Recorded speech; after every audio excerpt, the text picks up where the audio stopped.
नमस्कार साथियों, आप सभी का स्वागत है। दोस्तों, आज के वीडियो हम लोग 2 पॉइंट लेके आए हैं। जो टॉपिक हमारा 7वां टॉपिक है, जिसमें एक तो हम लोग लाइट मेटल अल्ट्राट्रॉस है क्या, ये कौन सी प्रजाति है, कहाँ पर अभी न्यूज़ में रहने का क्या कारण है। दूसरा हमारा टॉपिक होगा आज हैजा के बारे में कि ये न्यूज़ में क्यों रहा है और उसका हम लोग थोड़ा बेसिक इस वीडियो में जानने वाले हैं। तो बिना टाइम वेस्ट किए सीधा पॉइंट पर आते हैं। तो देखिए, पहला पॉइंट हमारा क्या कह रहा है, लाइट मेटल्ड अल्बाट्रॉस। क्या नाम है? Light metal albatross. नाम थोड़ा पढ़ने में थोड़ा अजीब लग रहा है, लेकिन ये एक प्रकार की क्या है, प्रजाति है। तो इसको कहाँ पर देखा गया है, अभी इसके बारे में जानते हैं। हाल ही में अंटार्कटिका महासागर की स्थानिक प्रजाति अल्बाट्रॉस को तमिलनाडु में देखा गया है। तो समझ गए होंगे इसका न्यूज़ में रहने का, क्योंकि ये एनवायरमेंट से रिलेट कर रहे हैं, ये एनवायरमेंट जियोग्राफी से रिलेटेड। तो इसकी लोकेशन प्लस इनकी क्या विशेषताएं हैं उसके बारे में हम लोग जानेंगे।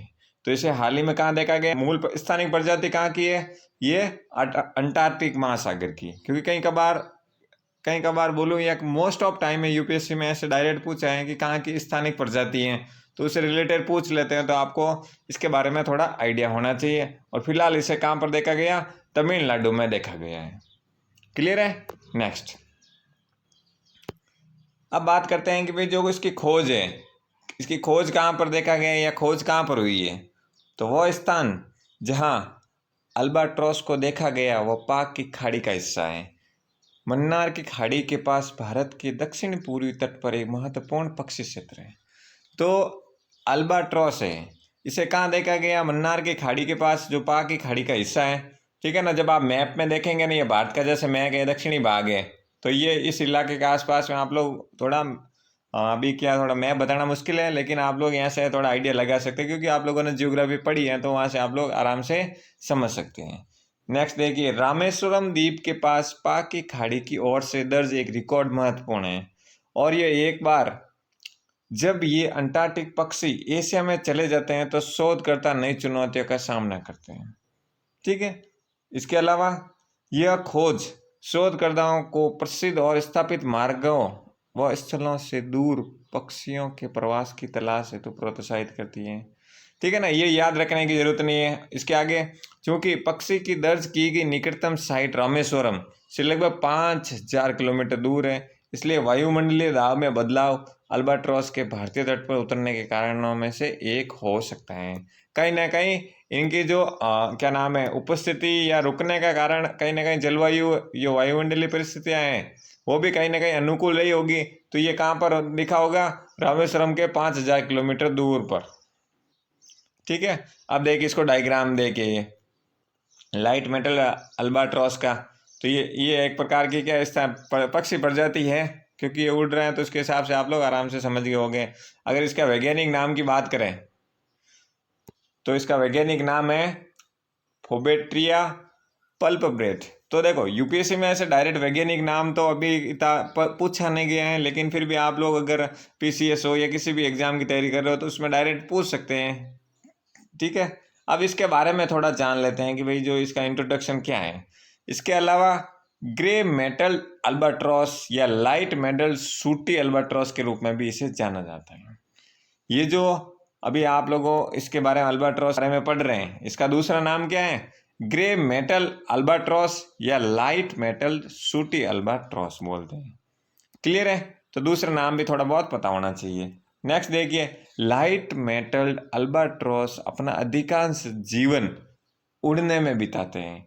एक किशोर अल्बाट्रॉस प्रजनन से पूर्व समुद्र में कई वर्ष तक या समुद्र में कई वर्ष बिता सकते हैं। ये उनकी कुछ विशेषताएं हैं, उसके बारे में हम लोग बात कर रहे हैं। व्यापक रूप में समुद्री क्षेत्र में जीवन बिताने के साथ लाइट मेटल्ड अल्बाट्रॉस दक्षिणी महासागर में एक परिध्रुवीय वितरण को बनाए रखता है।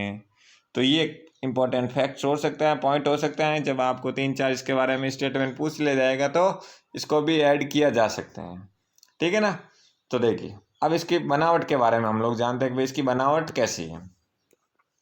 इसकी बनावट की बात करें तो सिर के चारों ओर गहरा रंग, पीठ और पंखों के सिरों पर हल्के राख मतलब ऐश का रंग की संरचना है। इसकी आँख के ठीक ऊपर सफ़ेद पट्टी की उपस्थिति है। तो ये एग्जाम में पूछने टाइप का तो क्वेश्चन नहीं है, लेकिन आपको पता होना चाहिए, कई कबार मेंस में जब लिख रहे हो तो 2 पॉइंट एडिशनल या एग्जाम्पल देके आराम से समझा सकते हैं। क्लियर है। अगर इनकी जनसंख्या की बात करें कि ये इसकी उपस्थिति कितनी है दुनिया में, तो 1998 के अनुमान के अनुसार दुनिया भर में इनकी 21,600 प्रजनन जोड़ियां मौजूद थी। ठीक है ना। तो ये ऐसा नहीं आप फैक्ट रटने बैठ जाओ, लेकिन इन फैक्ट को नहीं रटना है, ये सिर्फ आपको बेसिक इन्फॉर्मेशन है। ये स्थिति आपको पता होना चाहिए संरक्षण की, जो आयुष्मान की स्थिति में क्या है, निकट संकटग्रस्त, ये आपको पता होना चाहिए। तो कहाँ पर देखा गया और मुख्य रूप से स्थानिक प्रजाति कहाँ की है और आयुष्मान की स्थिति क्या, अगर इतना भी रखोगे आप लोग पॉइंट 2-3 पॉइंट तो भी बहुत है इससे रिलेटेड। क्लियर है। तो ये अल्बाट्रॉस के बारे में हम लोगों ने जान लिया। अब थोड़ा हम लोग हैजा के बारे में जान लेते हैं कि भाई हैजा न्यूज में रहने का क्या कारण है। तो हैजा है जो शोधकर्ताओं ने हैजा पैदा करने वाले बैक्टीरिया में रोगाणुरोधी प्रतिरोधक क्षमता में गिरावट की पहचान की है। तो देखिए, अब विशेषज्ञों ने एक रिसर्च किया जिसमें क्या हुआ, बैक्टीरिया में, इस बैक्टीरिया जो है हैजा पैदा करने वाले बैक्टीरिया है, उसको बैक्टीरिया में क्या हुआ, रोगाणुरोधी प्रतिरोधक क्षमता में गिरावट की पहचान की है। इसके इंट्रोडक्शन की बात करें कि हैजा है क्या, क्योंकि बेसिक से रिलेटेड अब मुद्दा आ जाता है बेसिक का, भाई ये डिजीज है तो ये किस प्रकार की, इनकी क्या संक्रामक है या अदर है। जैसे ये जानलेवा संक्रामक बीमारी है, मतलब संक्रामक का मतलब क्या हो गया, एक दूसरे को छूने के माध्यम से या एक दूसरे के माध्यम से फैलती है। ये सार्वजनिक स्वास्थ्य के लिए खतरा है। क्यों? क्योंकि ये संक्रामक है तो आप एक शरीर से दूसरे शरीर में ट्रांसफर हो जाती है। हैजा एक तीव्र अतिसार की बीमारी है जो विब्रियो कॉलेरी जीवाणु के आंत के संक्रमण के कारण होता है। तो ये अब देखो पॉइंट क्या ध्यान रखना है हैजा के बारे में, एक तो ध्यान रखना है कि एक प्रकार की संक्रामक बीमारी है। दूसरा पॉइंट रखना है कि किस जीवाणु के कारण हो रहा है, तो ये विब्रियो कॉलेरी जीवाणु के बारे में। ठीक है ना। जीवाणु और विषाणु का आपको पूरा ध्यान रखना। कंफ्यूजन हम लोगों को डिजीज में होती है, जीवाणु है, विषाणु संक्रामक है या नहीं है, जूनोटिक है या इस टाइप में। क्लियर है। नेक्स्ट देखिए, संक्रमण अक्सर हल्का या लक्षणों के बिना होता है, लेकिन कभी कभी गंभीर हो सकता है। ठीक है। नेक्स्ट, इसके लक्षण क्या है जब ये स्थिति आ जाती है हैजा की, इसके लक्षण क्या दिखेंगे। एक तो डायरिया की, दस्त की समस्या आएगी, उल्टी की समस्या है, पैर में ऐंठन। तो ये इस प्रकार के कुछ सिम्टम्स हैं। तो ऐसे कुछ भी हो तो आपको तुरंत आपको डॉक्टर की या डॉक्टर को दिखाना चाहिए। ठीक है। अब इसका संक्रमण किस प्रकार फैलता है, तो ये संक्रमण फैलता कैसे है, दूषित जल पीने या दूषित भोजन खाने से व्यक्ति को हैजा हो सकता है।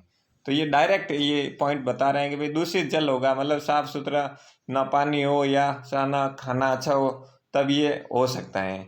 सीवेज और पानी के अपर्याप्त उपचार वाले क्षेत्रों में रोग तेजी से फैलता है।